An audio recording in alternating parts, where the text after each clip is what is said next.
lamang siya at talaga namang wala kang kahati sa kanya. Hello mga guys, kumusta kayo? Panibagong araw, panibagong video na naman tayo. And sa araw na ito ay isa na namang video ang aking ituturo sa inyo na simpleng gabay o simpleng pamamaraan na makakatulong sa atin. At bago ang lahat, gusto ko lang mag-disclaimer sa mga taong hindi naniniwala at hindi gusto ang mga kagaya nitong video.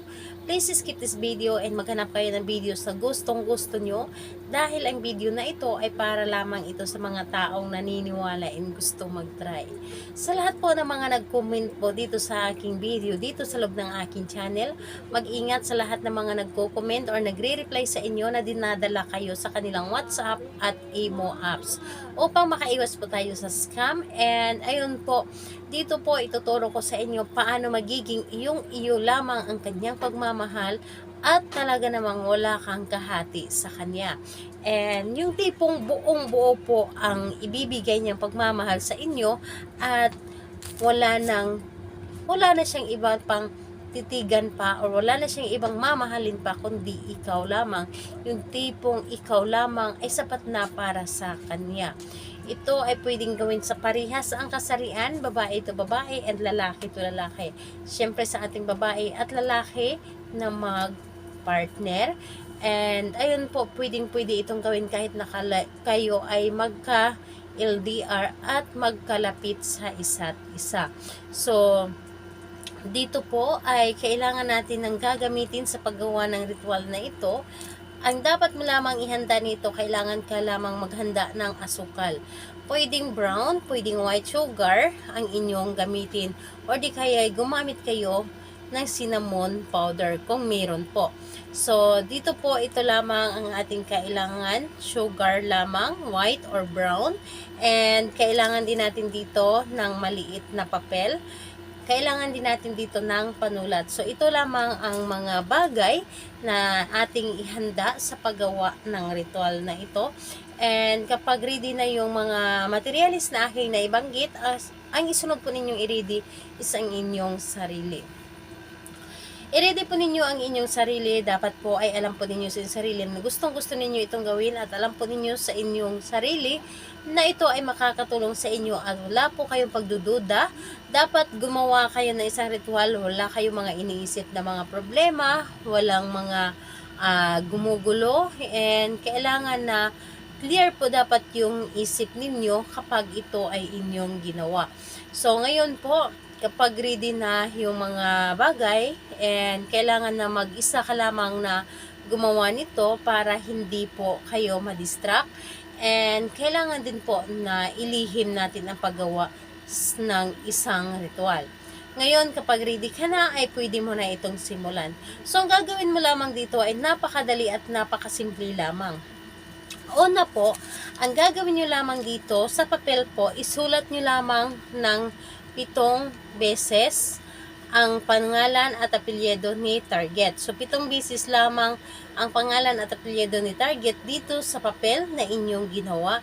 Ngayon, ang papel na ito, kapag nasulatan nyo na ng 7 beses ng kanyang pangalan at apelyido, kung sino man yung target mo, ano man yung pangalan ng target ninyo, kapag naisulat nyo na dito sa papel, yung papel po, iro-roll po ninyo ito, papasok po sa inyo.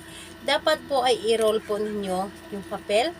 At habang niro-roll ninyo ito, ang nasa isip nyo po dapat is ang inyong target. And dapat po positive lamang yung nasa isip ninyo at huwag na huwag kayong mag-isip ng mga negative habang gumagawa kayo ng ritual para maganda ang kinalalabasan nito.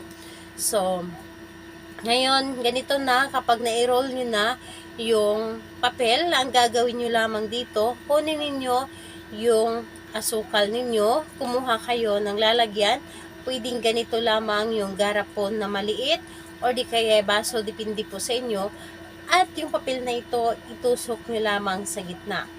Itusok nyo lamang sa gitna yung papel na ito, at saka mo idikit sa iyong baba, and ibulong nyo lamang ang mga salitang, ako lamang ang iyong mamahalin at wala ka ng ibang titigan pa, kundi ako lamang, walang ibang titibok or walang ibang pinipintig na iyong puso, kundi ako lamang.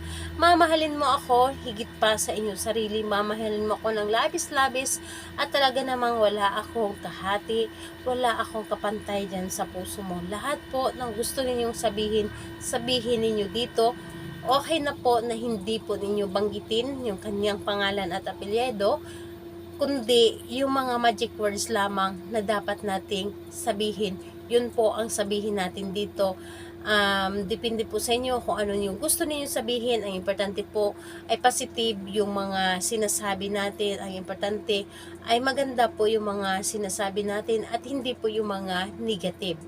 Dapat po ang sasabihin natin yung ikakabuti lalo sa ating relasyon doon sa kanya. Yun po ang dapat nating sabihin. So, ayun po, kapag nasabi mo na ito lahat-lahat, so, ang gagawin mo, itong garapon o baso, ilagay po ninyo doon sa inyong altar or di kaya'y saan ninyo pwede siyang ilagay na safe. And lagyan nyo na lamang ng tubig sa baba or lalagyan mangkok tapos tubig para hindi po langgamin yung ating asukal dahil ito po ay matamis. So, ilagay nyo lamang ng 7 araw doon. Pagkalipas ng 7 araw, pwede mo na itong kunin at itapon. So, ayun po, kailan ito pwedeng gawin? Gawin ito sa araw ng Tuesday and Friday ng kahit anong oras. And pwede naman sa ibang araw kapag may sinag ang buwan, and pwede din po ngayong Holy Week. Pwede po tayo gumawa ng kahit anong klaseng rituals. So, ayun po sa lahat po ng mga gustong pa-shoutout, mag-comment lamang sa baba para ma-shoutout kayo sa next video. And sa lahat ng may mga katanungan, mag-comment lang din po sa baba para ma-replyan ko din po kayo. Salamat po sa inyo. Bye-bye everyone. God bless us all.